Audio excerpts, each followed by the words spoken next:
لا إله إلا الله محمد رسول الله عليه صلاة الله وآله والأحب.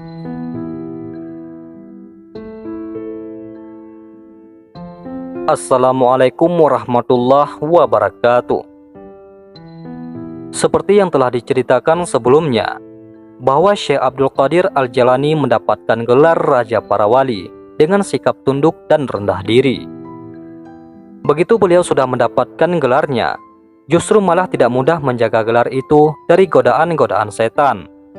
Karena semakin tinggi kedudukan seseorang di hadapan Allah Subhanahu wa Ta'ala, maka ia harus siap menanggung ujian yang lebih berat lagi dari Tuhannya. Setan terus menggoda manusia dan para kekasih Allah Subhanahu wa Ta'ala hingga hari kiamat agar terjerumus dalam api neraka. Tak terkecuali Syekh Abdul Qadir Al-Jailani.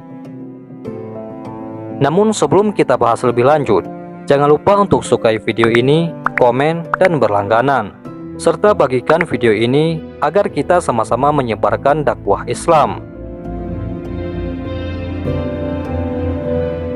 Dalam satu kisah, ketika Syekh Abdul Qadir Al-Jailani menyendiri, beliau dikagetkan dengan datangnya sebuah cahaya besar yang memenuhi penjuru langit.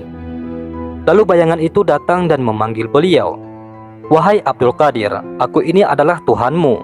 Kamu adalah kekasihku. Aku akan meringankan syariat untukmu. Apa yang aku haramkan sebelumnya, sekarang aku halalkan untukmu," kata bayangan itu. "Wahai yang terlaknat, pergi sekarang kamu dari hadapanku. Kalau tidak, akan aku hancurkan kamu," jawab Syekh Abdul Qadir Al-Jailani. Begitulah setan menggoda para kekasihnya. Ia mengaku dirinya sebagai Tuhan, agar Syekh Abdul Qadir Al-Jailani percaya dan mengikuti perintahnya. Namun Allah Subhanahu wa Ta'ala tidak akan membiarkan kekasihnya terjerumus ke dalam jalan yang salah. Setan diberikan kebebasan oleh Allah Subhanahu wa Ta'ala untuk menggoda manusia sebagai manifestasi keadilan kepada seluruh makhluknya. Sesaat setelah kejadian dialog tersebut, tiba-tiba cahaya itu padam dan sedikit demi sedikit hilang dari pandangan Syekh Abdul Qadir Al-Jailani. Beliau terus menyendiri, menikmati keindahan alam sebagai bukti kebesaran Allah Subhanahu wa Ta'ala. Tak lama kemudian, bayangan yang tadi menghilang kembali memanggil Syekh Abdul Qadir Al-Jailani dalam wujud kabut dan berkata, "Kamu selamat dari godaanku, wahai Abdul Qadir, karena dua alasan. Pertama, karena ilmumu yang telah melekat dalam jiwamu. Engkau mampu membedakan mana yang hak dan mana yang batil. Kedua, karena kondisi spiritualmu dan ibadahmu. Allah Subhanahu wa Ta'ala membukakan hatimu dan membimbingmu menuju jalan yang benar," tegas kabut tersebut. "Apa yang aku miliki saat ini, semuanya hanya milik Sang Pencipta. Aku selamat darimu berkat Tuhanku," jelas Syekh Abdul Qadir Al-Jailani. "Perlu kamu ketahui, wahai Abdul Qadir, aku telah menyesatkan sebanyak 70 orang ahli ibadah dengan cara seperti ini, dan hanya kamu yang selamat. Dari mana kamu tahu bahwa aku ini setan?" tanya kabut itu. "Semua karena fadilah Allah. Aku diberi petunjuk olehnya melalui perkataanmu. Apa yang aku haramkan sebelumnya, sekarang aku halalkan untukmu. Dan saat itu aku yakin kamu adalah setan. Karena kalau memang Allah Subhanahu wa Ta'ala ingin menghapus syariatnya, tentulah orang yang pertama kali akan terlepas dari syariatnya adalah para nabi. Dan itu sangat mustahil," jawab Syekh Abdul Qadir Al-Jailani. Melihat percakapan Syekh Abdul Qadir Al-Jailani dengan setan, sudah jelas bahwa keimanan dan ketakwaannya kepada Tuhannya begitu mendalam. Hal itu sudah barang tentu tidak lepas dari ilmu yang dimiliki beliau. Begitu pentingnya ilmu, tak heran jika Rasulullah SAW selalu memohon tambahan ilmu kepadanya.